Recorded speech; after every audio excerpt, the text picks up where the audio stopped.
The rain fell hard on the Seoul district, mixing with the dirt in the empty streets. Minyu pressed himself against the cold wall of an abandoned building, watching the patrol pass by.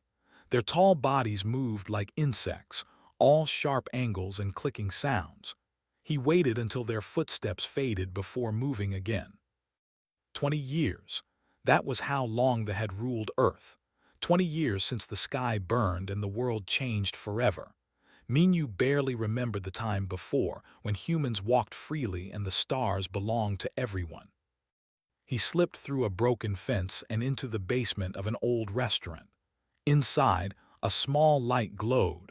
3 people sat around a makeshift table with a single computer. They looked up when he entered. "You're late," said. She was his sister, 5 years older, and the worry lines on her face made her look even older than that. During the day, she translated for the commanders. At night, she helped her brother's resistance network. "Close call with a patrol," Minyu said, shaking water from his jacket. He pulled out a small device from his pocket. "But I got it. Communication codes from the western sectors." A man with gray hair and old scars took the device carefully. Before the invasion, he had been a military officer. Now he was just another human trying to survive. "Good work, kid. This connects us with the Shanghai cell." The 4th person, Sara, was studying medicine before the shut down all human schools. Now she used her knowledge to help wounded resistance members. She smiled at Minyu. "You take too many risks." "Someone has to," Minyu said. He was only 17, but he had been doing this work for 3 years. The thought humans were beaten, broken. They were wrong. For months, Minyu's network had been growing. Secret messages passed between cities, between continents. Information about movements, weapon locations, weak points in their control. It was dangerous work. They executed anyone they caught helping the resistance. "Stood up, I need to go. My shift starts in an hour." She looked at her brother with fear in her eyes. "Please be careful, Minyu." "Always am," he said with a smile that didn't quite reach his eyes. She left through a different exit. The others worked for another hour, encoding messages and sending them through hidden channels. Finally, Minyu headed home to the small apartment he shared with. He never made it. The soldiers appeared from everywhere, 6 of them surrounding him in seconds. Minyu tried to run, but their weapons fired nets of energy that wrapped around him. He fell hard to the ground. "Human designated Minyu," one of them said in their clicking language, translated by a device on its chest. "You are arrested for crimes against the Empire." They dragged him to a transport vehicle. Through the window, Minyu saw humans on the street looking away quickly. No one could help. No one dared. The prison was a converted office building. They threw Minyu into a small cell with concrete walls and a single light that never turned off. He sat in the corner, trying not to think about what came next. 2 days later they came for him, not to question him, not to torture him for information. They simply opened the cell and dragged him out. Was in the hallway. She was crying, shouting in Korean and then in the language. "Please, he's just a boy. Please, Commander, I've served you loyally for 5 years. Show mercy." An officer stood beside her, tall with dark blue markings on its exoskeleton. "Commander, your service is noted, translator, but the law is absolute. He aided rebellion. The punishment is decided." "I'll give you anything," begged. "I'll work double shifts. I'll inform on the others. Just please don't kill my brother." "This is not negotiation," said. Its voice held no emotion. "This is lesson for all humans. In 3 days there will be public execution. All humans in Seoul District must attend. The broadcast will reach all settlements on Earth and throughout Empire worlds. Rebellion ends in death. This is our warning." Collapsed to her knees, still crying. Minyu wanted to tell her it was okay, that she shouldn't blame herself. But the guards pushed him forward, back toward the cells. The next 3 days moved like a nightmare. Minyu could hear construction outside. They were building something in the main plaza. The execution platform. On the morning of the third day, they dressed him in gray clothes and bound his hands. Soldiers marched him through the streets. Thousands of humans lined the roads. The had forced everyone to come. Soldiers stood everywhere, making sure no one looked away. Minyu saw faces he recognized. Neighbors, friends, and Sora in the crowd, their faces tight with grief. And standing near the front, tears streaming down her face. The plaza was full. Tens of thousands of humans surrounded a tall platform. Cameras on poles would send this to every screen on Earth. They wanted everyone to see. Commander stood on the platform. This human broke Imperial law, it announced. This is consequence, remember this, obey and live, resist and die. They forced Minyu to his knees. He looked out at the crowd one last time. All those faces. All those humans who had lived under rule for 20 years, accepting orders, staying quiet, surviving. He thought about his network, about the messages that now connected resistance cells across the whole planet. He thought about the weapon shipments was hiding, about Admiral's secret fleet, about all the work done in darkness. They wanted this to be a warning. Minyu decided to make it something else. He lifted his head and shouted in Korean, loud enough for everyone to hear. Tell them we're not afraid anymore. The weapon activated. The execution was not quick. They designed it to hurt, to last, to terrify. Cameras captured everything. Broadcasted across the planet, across the empire. Minyu's last thought was simple. He hoped it would be enough. He hoped they would finally fight back. When it was over, they ordered the crowd to disperse. They walked away slowly, silently, but something had changed. In their eyes, in the way they held themselves. They had meant to break humanity's spirit. They had no idea what they had just done. The broadcast of Minyu's execution reached every corner of Earth within hours. In the command centers, the alien officers nodded with satisfaction. They believed the message was clear. Humans would see the price of resistance and submit.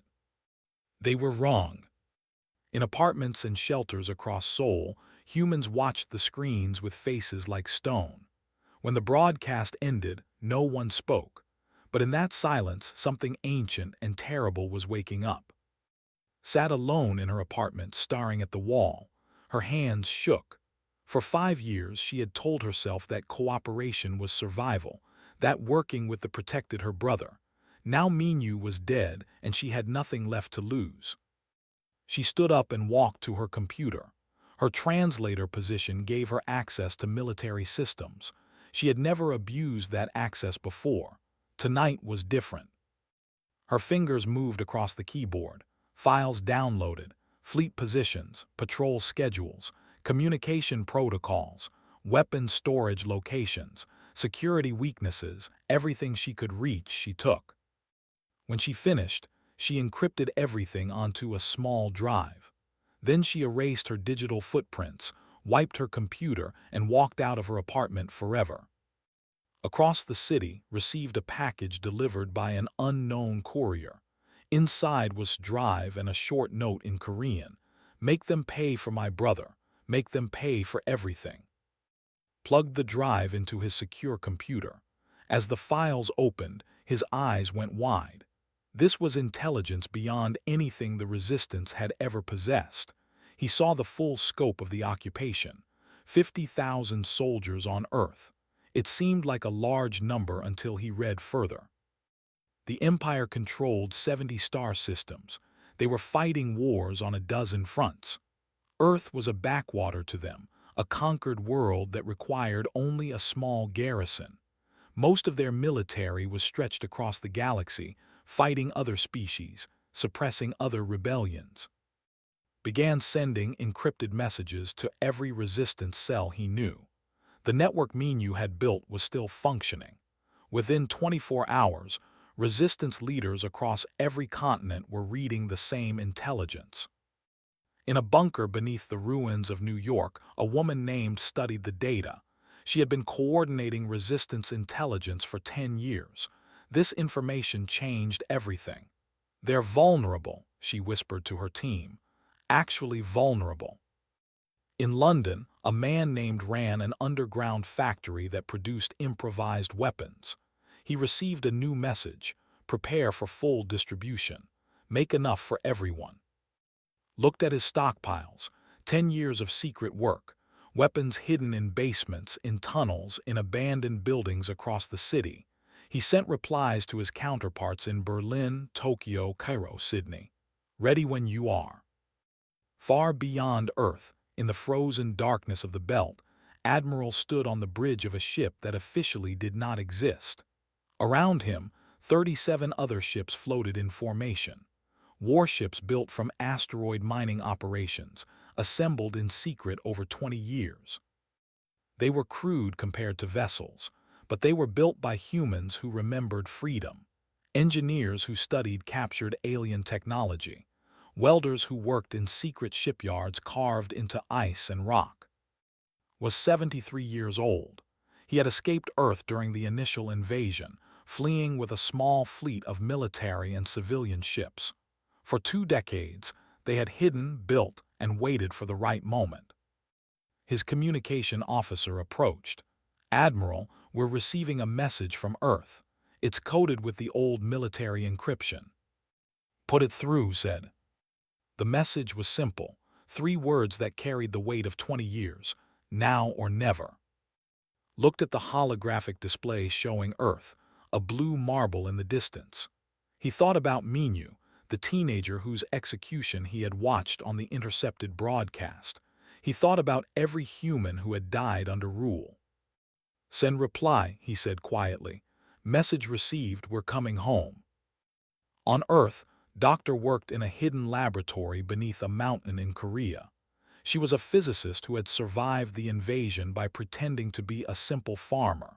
For 20 years, she had secretly studied technology. The resistance had brought her pieces over the years, fragments of weapons, computer components, shield generators. She had taken them apart, learned how they worked, and built something new. Her assistant, a young woman named, watched as activated a prototype. A small sphere of metal floated in the air, surrounded by a crackling field of energy. Gravity mine, explained. They use linear shields. They block energy weapons and projectiles, but this creates a localized gravity well. Their shields can't stop it. It tears ships apart from the inside. How many can we make? Asked. We have materials for 200, said. More if we get the resources. Smiled grimly. She had been training as a pilot before the invasion. Now she flew captured fighters that the resistance had secretly repaired. I know where we can get resources. They have a supply depot near. Across the planet, the resistance was coordinating. For the first time in 20 years, every cell was working together, emerged as the strategic coordinator, using its intelligence to plan the impossible. In a secure channel, he spoke to representatives from 50 cities. We have one chance. They think we're broken. They think one execution will keep us quiet forever. We're going to show them what happens when you push humans too far. A voice came through from when. 48 hours, said. We give them 48 hours to leave Earth peacefully. When they refuse, we rise everywhere at once. They'll never leave, someone said from Moscow. I know, replied. That's what we're counting on. A strategist from the resistance spoke up. We need to time this with Admiral's fleet. If we rise before they arrive, the orbital ships will bomb us from space. If the fleet arrives first, the uprising won't support them. Agreed, said. I need someone to hack into the communication network. We need to deliver our message directly to Commander. I can do it, a voice said. It was a young hacker from Seoul. She had been one of Minyu's network contacts. Give me 6 hours. 6 hours later, every screen in the command center flickered. Commander looked up in annoyance as the displays showed something impossible. The footage of Minyu's execution was playing, but edited. It showed the teenager's final words, then cut to images of resistance members across the planet. A text message appeared in both Korean and the language. You executed a child to warn us. We are warning you now. You have 48 hours to evacuate Earth. Leave peacefully or face the consequences." Made a sound like grinding metal, laughter. Impossible, they have no weapons, no fleet, no chance. But deep in the belt, Admiral's ships were already burning toward Earth. In mountains and basements across the planet, millions of humans were receiving weapons and instructions. In laboratories, scientists were activating weapons they had never imagined. The 48-hour countdown had begun. Sara, working in her secret medical station, prepared for casualties. She knew what was coming. They all did. This would not be clean or easy. Many would die. But as she organized her supplies, she thought about Minyu, about his final words, about the look in his eyes when he chose courage over fear. That had meant his execution to be their final warning. Humanity was about to make it their final mistake. The first 24 hours of the countdown passed like a held breath. They increased their patrols, but they were looking for small resistance cells, not a planetary uprising. They could not imagine humans organizing on such a scale. Commander reviewed the warning message again. It was clearly the work of desperate rebels. Humans had no military capability. Their few remaining ships had been destroyed in the invasion. Their weapons were primitive. The very idea of them threatening the Empire was laughable. Still, ordered security tightened around major installations. It was basic procedure, nothing more. Below the streets of Seoul, his network moved like shadows. Trucks that were supposed to carry food delivered weapons instead. Crates marked as medical supplies held ammunition. In a single night, enough weapons to arm 50,000 humans moved through the city.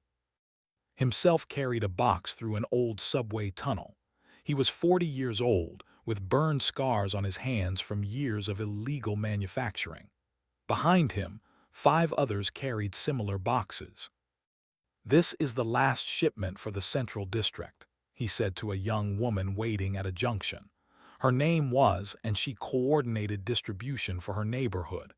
"Everything goes to the marked locations. When the signal comes, you know what to do." Nodded. She had lost her husband in the invasion and her daughter to a forced labor camp. She had been waiting 20 years for this moment. "We'll be ready."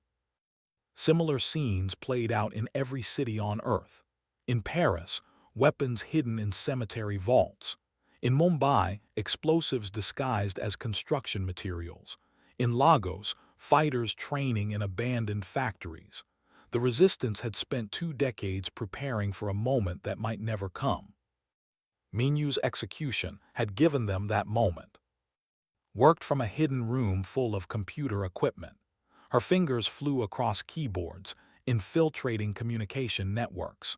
She was 22 years old and had been hacking since she was 12. The encryption was good, but she had been studying it for years. "I'm in their surveillance system," she said to who stood behind her. "I can see their patrol routes, their garrison positions, everything." "Can you disrupt their communications when we need to?" asked. "Better than that," said with a cold smile. "I can feed them false information, make them think attacks are coming from the wrong directions, scramble their coordination." Squeezed her shoulder. "Minyu would be proud." Smile faded. "Minyu should be here." "He is," said quietly. "In every weapon we carry, in every human who's ready to fight." In the sky, orbital stations floated peacefully. Weapons platforms that could strike anywhere on Earth within minutes. They were the final guarantee of control. Even if humans somehow overwhelmed the ground forces, those stations would rain fire from above. But the station's crews were bored. 20 years without serious resistance had made them lazy. They ran standard patrols, checked standard systems, and never looked toward the outer solar system where impossible ships were approaching. Admiral studied the tactical display. Earth was now only 3 days away at their current speed, too far to help if the uprising started early, too slow to arrive with surprise if they accelerated. "We need to trust them," his tactical officer said, a woman named who had been a Navy captain before the invasion. The Resistance knows the timing. They won't move early. I know, said, but the waiting was hard. He had spent 20 years building this fleet, training crews, preparing for this exact moment. Now it came down to timing and luck. His weapons officer approached. Admiral, the gravity mines are loaded and ready. All ships report they can deploy on your command. Nodded. Doctor's weapons had been smuggled off Earth 5 years ago, slowly and carefully. His engineers had mass-produced them. Each ship now carried dozens of the mines. Was on one of the smaller ships, a converted mining vessel now armed with missile pods. She had trained a squadron of 20 pilots, all of them refugees who had escaped Earth during the invasion. They flew modified fighters that the Resistance had captured and repaired. Remember, she told her pilots over the communication channel, we're not trying to win a fair fight. We're trying to survive long enough to destroy their command ships. Speed and unpredictability. Make them chase us while the mines do their work. Her pilots acknowledged. They were ready to die if necessary. They had all lost everything to the on Earth, coordinated the timing. He was a careful man, a professor of military history before the invasion. Now he applied those lessons to the largest coordinated attack in human history.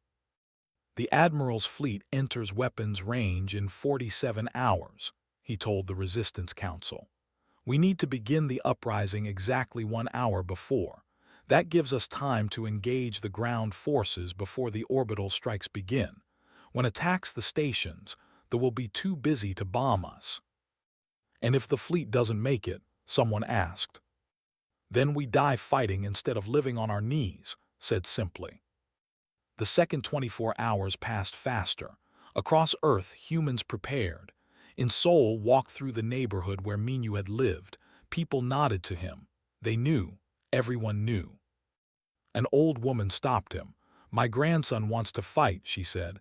He's only 16. I can't tell you what to do, said, but we need everyone who can hold a weapon. The woman's eyes were wet. Minyu was 17. Yes, said.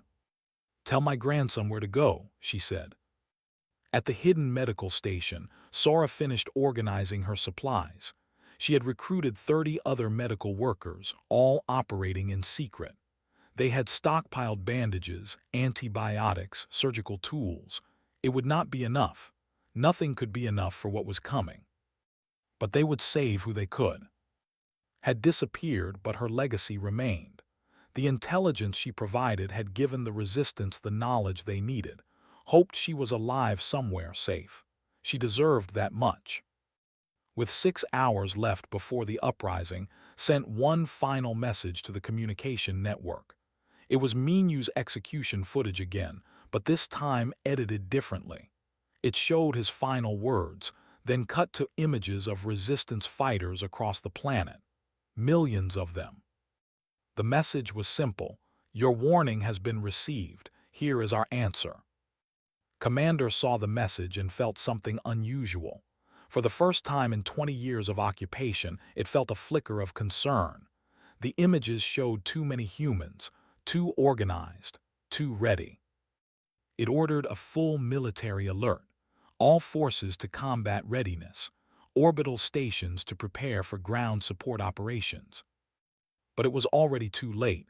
The humans had planned for this. They knew they would react. They were counting on it.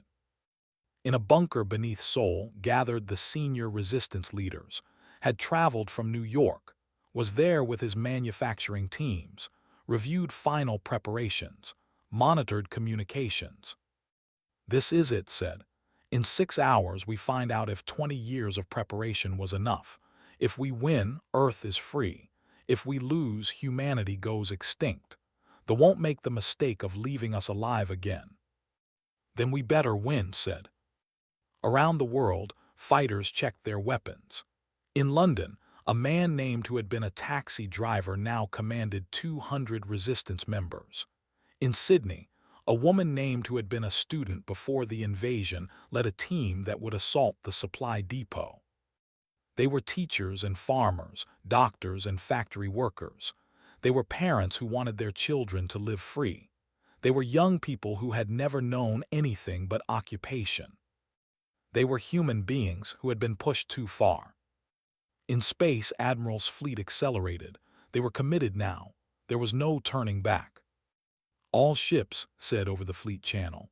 "In 46 hours we take back our home, for Earth, for humanity, for every person we lost." Firminu added quietly. The countdown continued. Time was running out, not for humanity but for the occupation. They just didn't know it yet. The 48th hour arrived at midnight in Seoul. Across the planet, synchronized clocks counted down to 0. In that moment, humanity stopped hiding. Stood on a rooftop overlooking the garrison. Around him, 200 fighters waited in silence. They had lived their whole lives under occupation. Now they would die free or live free. Nothing else mattered. "Now," he said quietly. The first explosions lit up the night sky. In every city on Earth, resistance fighters struck simultaneously. They had 50,000 soldiers scattered across the planet. Humanity had millions ready to fight. In Seoul, weapons teams hit the garrison with rockets and homemade explosives. The soldiers scrambled to respond, but they were surrounded. Humans poured from buildings, from tunnels, from hiding places the aliens never knew existed. Commander watched in shock as reports flooded in. Attacks in New York, London, Tokyo, Cairo, Sydney, Moscow, everywhere at once. This was not a small rebellion. This was total war.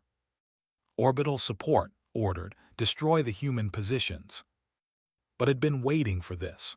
Her fingers danced across keyboards, feeding false coordinates to the orbital stations.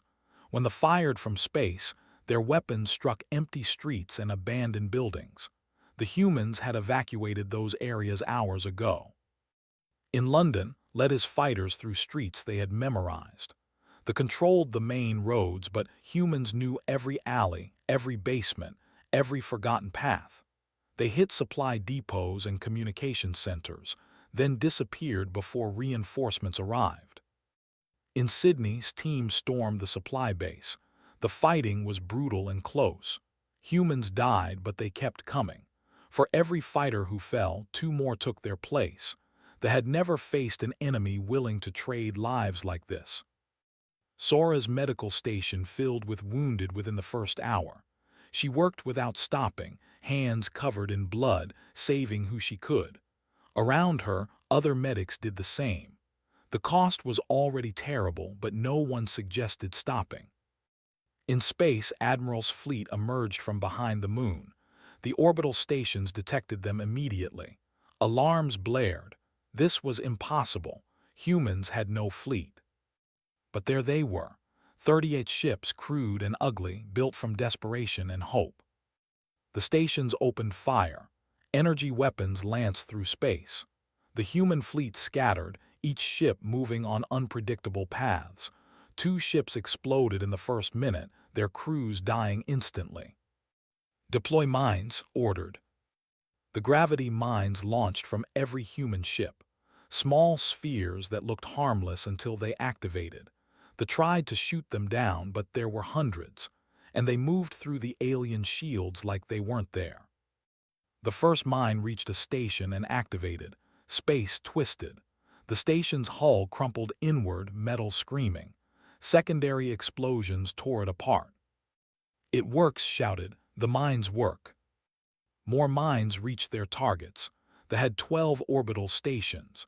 In 10 minutes, 5 were destroyed or crippled. The aliens had never encountered weapons like this. Led her fighter squadron against a destroyer. They were gnats attacking an elephant, but gnats with stingers.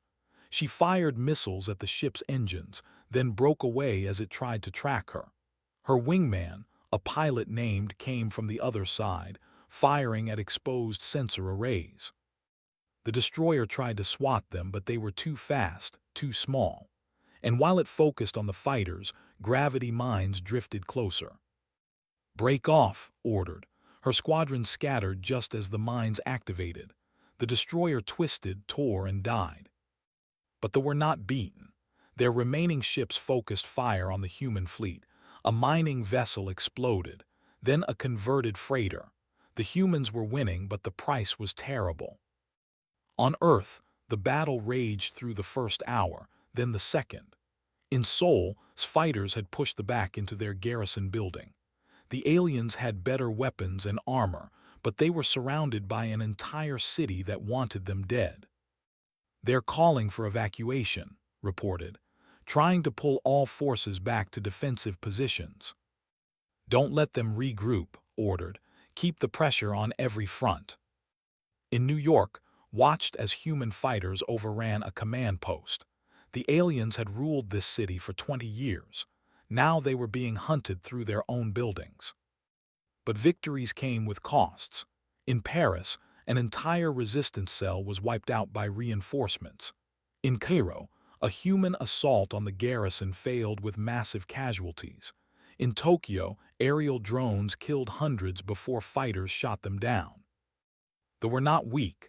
They were trained soldiers of an empire that had conquered worlds. But they had made one fatal mistake. They had thought humans were beaten. Commander coordinated from the Seoul garrison trying to organize a defense, but the reports were chaos. Positions overrun, supply lines cut, communication disrupted. The orbital stations were supposed to help, but half of them were destroyed or dark. How demanded, how do they have a fleet? No one had an answer.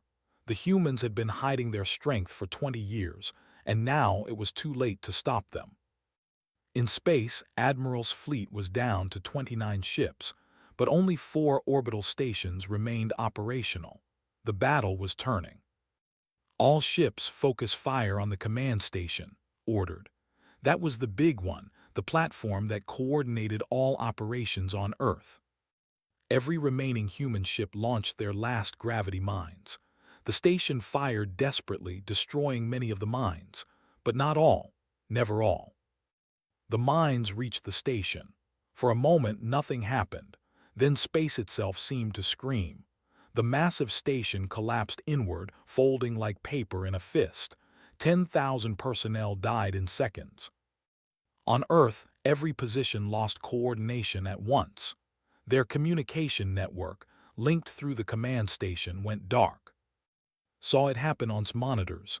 "Now," he shouted, "before they recover." The resistance surged forward everywhere. In Seoul, they breached the garrison.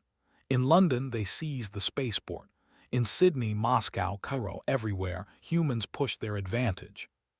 The fighting lasted 3 days. 72 hours of constant battle. They fought hard, but they were cut off, outnumbered, and losing.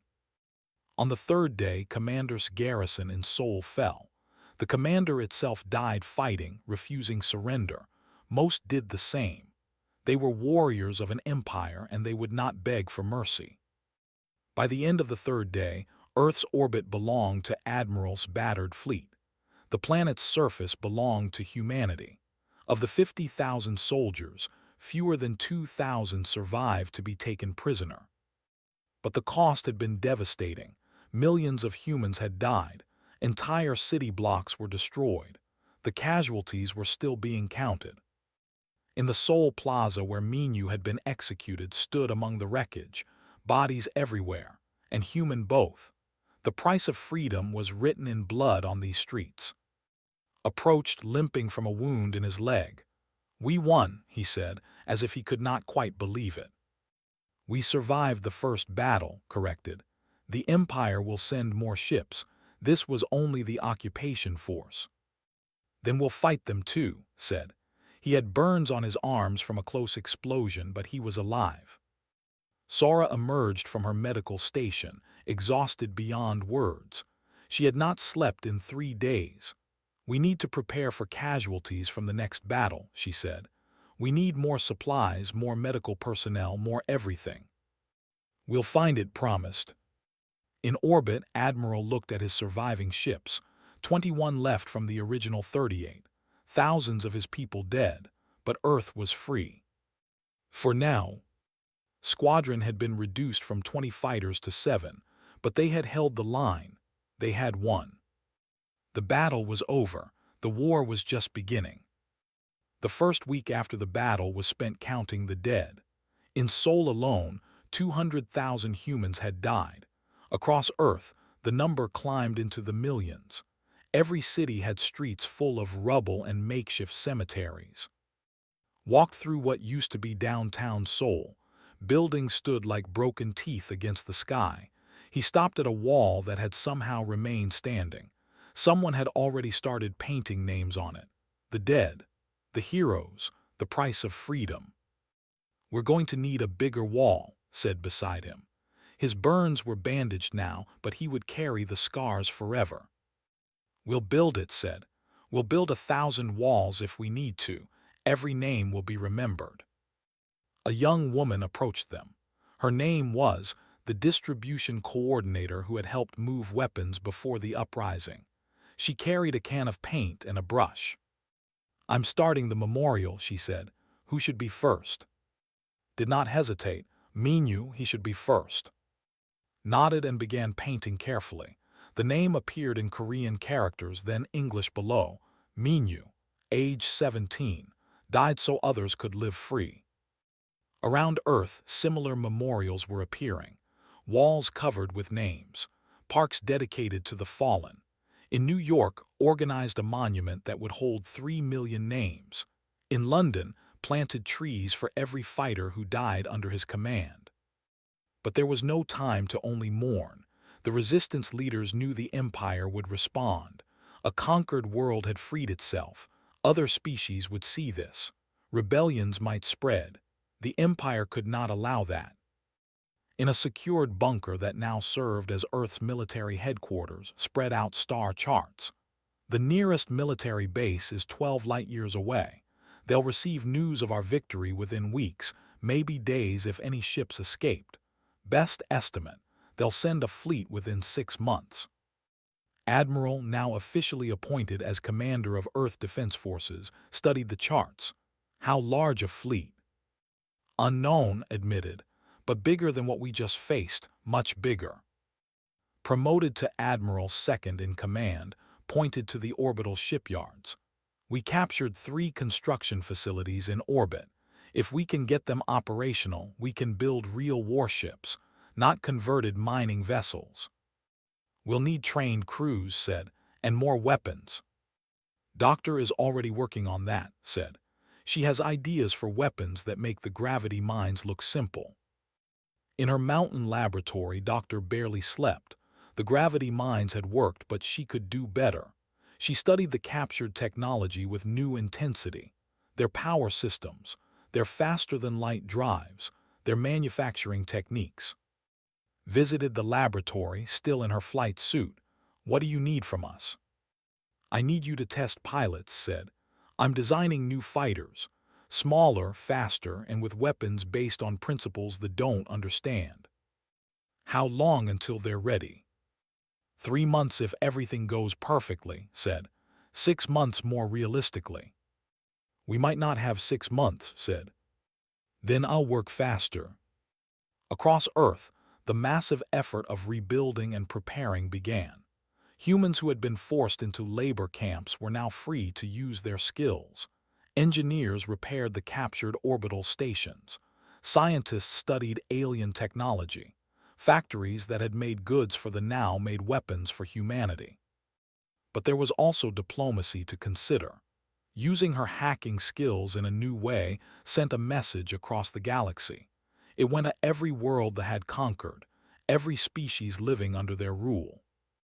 The message was simple. It showed footage of the battle, of humans fighting impossible odds, of the occupation forces defeated, and at the end, a single sentence in multiple languages: "If we can do it, so can you." No one knew if other species would answer. But the message was out there, spreading through the galaxy like a spark looking for kindling. 2 months after the battle, construction began on the memorial wall in Seoul. It would be 3 miles long and 20 feet high. Enough room for every name. Supervised the work, making sure every letter was carved perfectly. On the day the first section was completed, thousands gathered, stood before the wall looking at Minyu's name at the very top. Below it, hundreds more names. Soon there would be millions. Sora was there, having lost 37 patients despite her best efforts. Their names were on the wall now, stood with workers from his factories, paying respect to fighters who had carried his weapons into battle. An old woman approached the wall and placed flowers beneath a name. Her grandson, the 16-year-old who had wanted to fight. He had died in the first hour of the uprising. Appeared for the first time since the battle. She looked thinner, older. She walked directly to Minyu's name and placed her hand on the carved letters. "I'm sorry I couldn't save you," she whispered. Approached her gently. He didn't want to be saved, he wanted to fight. "I know," said, tears ran down her face. "I just wish he could see this, see what he started." "He can," said, looking at the free sky above them. "Wherever he is, he knows." That night the resistance leadership made a decision. They would send a message to the Empire. Not a plea, not a negotiation, a declaration. Set up the broadcast to use the same network that had shown Minyu's execution. It would reach every world, every occupied planet, every corner of the Empire. The message began with footage of Minyu's execution, his final words, his courage. Then it cut to the battle, the uprising, the orbital fight, the garrison falling, Earth free. Then appeared on screen. He stood in front of the memorial wall, Minyu's name visible behind him. "I am speaking to the Empire," he said in clear, measured words that were translated into the language.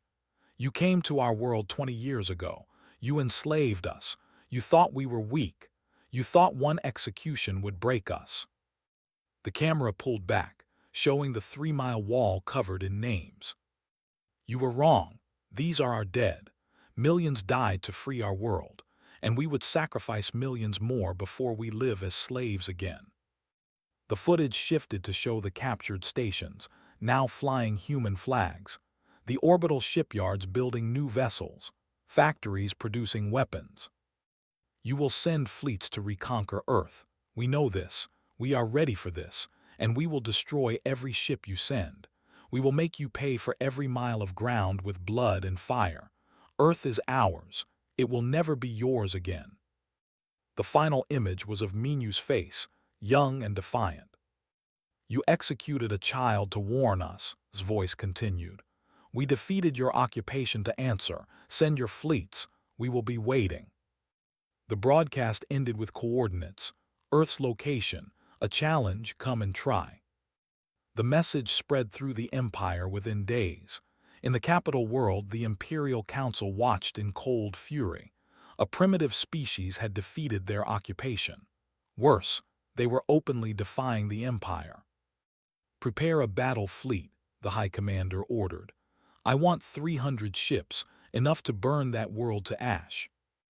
But other species heard the message too. On occupied worlds across the galaxy, resistance groups watched humans fight and win. The impossible had happened. If humans could do it, maybe others could too. Small rebellions began. Nothing like Earth's uprising, but enough to worry the Empire. Resources had to be diverted, troops reassigned. They were stretched thinner. On Earth, Admiral watched his fleet grow. 21 survivors from the first battle, now 30 ships, by next month 40.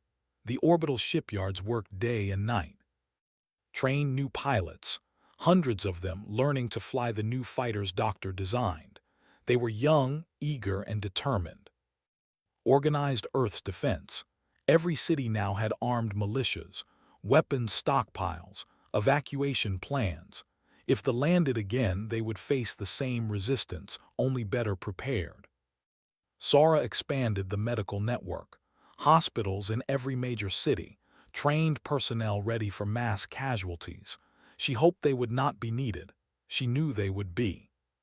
In the Seoul Plaza where Minyu had died, a statue was erected. It showed the young man as he had looked in his final moments, head high, defiant, unbroken. Below the statue, an inscription in Korean and English and 50 other languages. They meant to break us, they taught us to fight.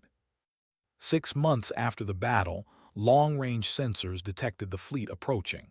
300 ships, just as their intercepted communications had predicted. It was an armada that could conquer worlds. But Earth was not the same world it had been 6 months ago. The orbital defenses were 10 times stronger. The fleet had grown to 70 ships. Doctor's new weapons were ready. And most importantly, every human knew what they were fighting for. Admiral stood on the bridge of his flagship, looking at the approaching enemy fleet on the display. "All ships," he broadcast, "today we fight for our home, for our freedom, for everyone we lost.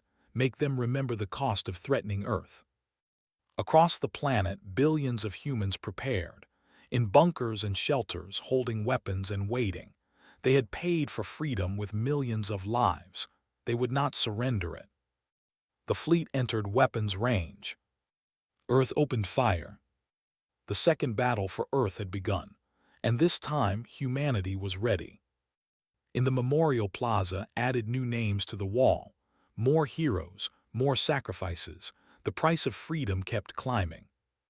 But as she painted, she looked up at Minu's statue and smiled. "We're still fighting," she told him. "We're still free, and we're never going back." The wall would grow longer, the battles would continue, but Earth would remain free. Because one teenager had died defiant, and humanity had learned what that meant. They had meant it as a warning. Humanity had made it their final act as slaves, and their first act as free people was to fight.